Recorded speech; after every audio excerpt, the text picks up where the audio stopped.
to share with you how to clean up the interior of your S2000. This surround, well, we have a leather shift boot in stock, different stitch color options.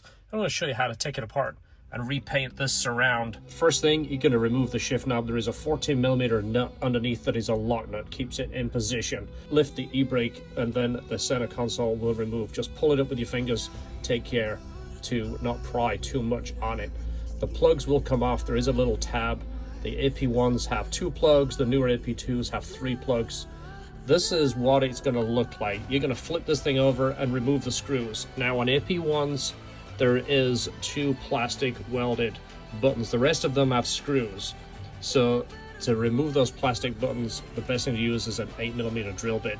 Go careful here. You're only removing the top portion of it. You're basically removing the head.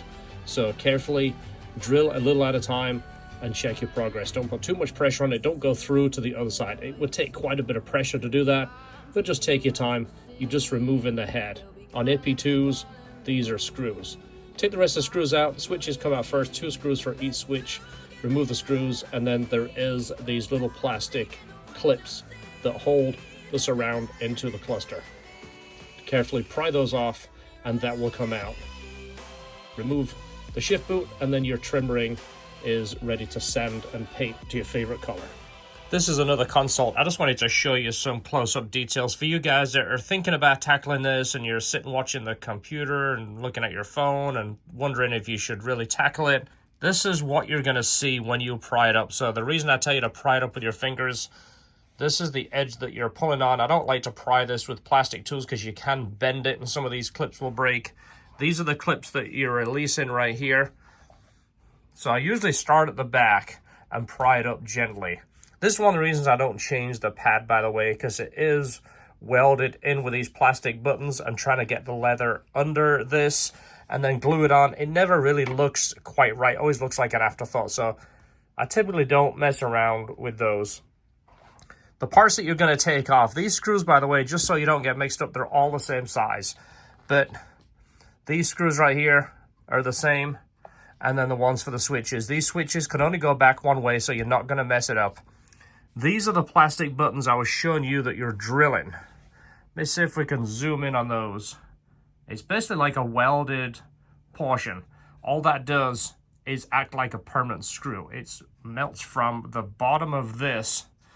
It protrudes through here, and all they do is melt the top. So the reason we use a larger drill bit is so we're just taking the head off that. It won't be loose, trust me, once you put all this back together with these screws and these clips right here. Don't worry about these no longer being there. It will fit back together nice and tight. Like I mentioned, the switches can only go back one way. You're not going to mix them up. They'll only go back in the right holder. And all 6 of those screws that you remove are all the same size. These are the tabs that you're removing. You can see how they work. Use a screwdriver and pry it in and press it at the same time. Just gently. There is ones on the front, the sides, and then 2 on the back. The shift boot rolls into these little pins right here. There's 3 across the front and 4 on the other 3 sides. It will fit back in there. Be careful not to break these tabs. They're essentially little alignment tabs, but they do stop that boot from pulling aside. So take your time. This is something you can do at home. And again, I appreciate you guys giving me feedback. That's why I do some of these videos, because I like to think that you guys can do some of this basic stuff yourself and you're not paying somebody to do it. Some of this stuff can be tedious. This is, I would say, a 3 out of 10. Basic hand tools, you can do it yourself. Once you've got it apart, clean all of this in here and clean your switches individually. It'll look so much nicer when you put it back together. We have the shift boots in the store with different color stitching. This is the silver one. We have it in yellow, blue, black, and red. So one thing I wanted to show you is some of these come with this extra little long tab right here. We tried to cut this off before we ship them out, but if not, just use some good quality scissors. Don't cut the thread. That is how much we're cutting off right there. It's just so this will fit within that ring. So there you go. It's a little bit thicker leather. It does fit back in there. It fits nice and tight, but that really dresses up the interior between the shift boot and then painting the surround. When you paint, this around, use a good quality paint, something that has a hard finish, something with epoxy in it, then it'll last longer. So note here, there is 3 holes on one side and 4 on the other 3 sides. Make sure they sit through those little pins and then roll it under the clips. There it is. Look at it. That was good, done it? Beautiful. New boot, a little bit of finish in around that trim.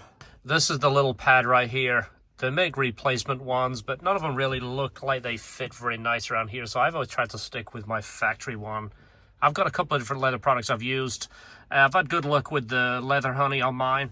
We're basically gonna put it on there, let it soak in, and then buff off the excess. But it just makes the whole interior just look a little bit fresher. Keeps your S2000 looking nicer.